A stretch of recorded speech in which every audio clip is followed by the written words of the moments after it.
തളിപ്പറമ്പ് മണ്ഡലത്തിലെ മലപ്പട്ടത്ത് യു.ഡി.എഫ് സ്വതന്ത്ര സ്ഥാനാർത്ഥി ടി.കെ. ഗോവിന്ദന്റെ പ്രചരണ വാഹനം തടഞ്ഞ് യു.ഡി.എഫ് പ്രവർത്തകരെ ആക്രമിച്ച് പരിക്കേൽപ്പിച്ചതായി പരാതി. Congress Kolacheri block vice president Anas Nambram, പ്രാദേശിക ലീഗ് നേതാവ് സി.പി. അബ്ദുൾ റസാഖ് എന്നിവർക്കാണ് പരിക്കേറ്റത്. ഇവരെ തളിപ്പറമ്പിലെ സ്വകാര്യ ആശുപത്രിയിൽ പ്രവേശിപ്പിച്ചു. തളിപ്പറമ്പിലെ യു.ഡി.എഫ് സ്വതന്ത്ര സ്ഥാനാർത്ഥി ടി.കെ. ഗോവിന്ദന്റെ പ്രചരണത്തിനായി LED ഘടിപ്പിച്ച വാഹനം മലപ്പട്ടം സെൻട്രലിൽ CPM പ്രവർത്തകർ സംഘടിതമായി തടഞ്ഞെന്നാണ് പരാതി.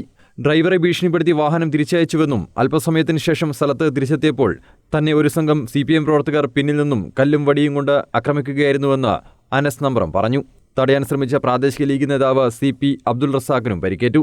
മലപ്പട്ടത്ത് സംഘടനാ പ്രവർത്തനം തടയുകയാണെന്നും അക്രമത്തിലൂടെ പ്രദേശത്ത് വീതി പരത്തി വോട്ട് ചെയ്യുന്നത് തടയുകയുമാണ് CPM ചെയ്യുന്നതെന്ന് അനസ് നമ്പ്രം കുറ്റപ്പെടുത്തി. 9 മണിക്ക് അവിടെ എത്തിയ വണ്ടി ഒരു 5-6 CPM പ്രവർത്തകർ ക്രിമിനലുകൾ തടഞ്ഞു. അപ്പോൾ എന്നോട് പറഞ്ഞ് ഇവിടെ പറ്റൂല, സമയമായി തോന്നുന്നു. അപ്പോൾ 9 മണിക്ക് 10 മണി വരെ അനൗൺസ്മെന്റ് ഉണ്ട്.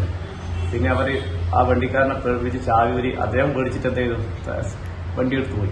ഞാൻ അപ്പോൾ തിരിച്ചു വരുമ്പോൾ എന്നെ പുറകെ നിന്ന് കല്ലും വടിയും എല്ലാം എടുത്ത് കുറേ അടിയായിരുന്നു. അടിച്ച് അപ്പോൾ കുറേ ആൾ പിടിച്ചേക്കാൻ വേണ്ടി വന്നു. അപ്പോൾ എൻ്റെ ആദ്യം ഉണ്ടായ അബ്ദുൾ റസാഖുണ്ട്, അടിച്ചേരിയില്ലേ ലീഗിൻ്റെ നേതാവ്, അദ്ദേഹം കിട്ടി. അപ്പോൾ ഒരുവിധം ഓടി രക്ഷപ്പെടുകയെന്ന് ഞാൻ അറിഞ്ഞു. പക്ഷേ അഭിപ്രായ സ്വാതന്ത്ര്യം ജനാധിപത്യത്തിൽ നിർബന്ധമാണ്. സംഘടനാ പ്രവർത്തനം നടത്താൻ പോലും മലപ്പുറത്ത് സാധിക്കുന്നില്ല. അത്ര ഒരു അസഹിഷ്ണുതയാണ് മലപ്പുറത്തിന്റെ സഹകരണം.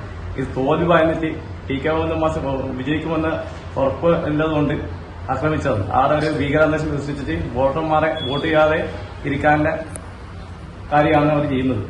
സംഭവത്തിൽ മയിൽ പോലീസിൽ പരാതി നൽകിയിട്ടുണ്ട്. News bureau, Taliparamba.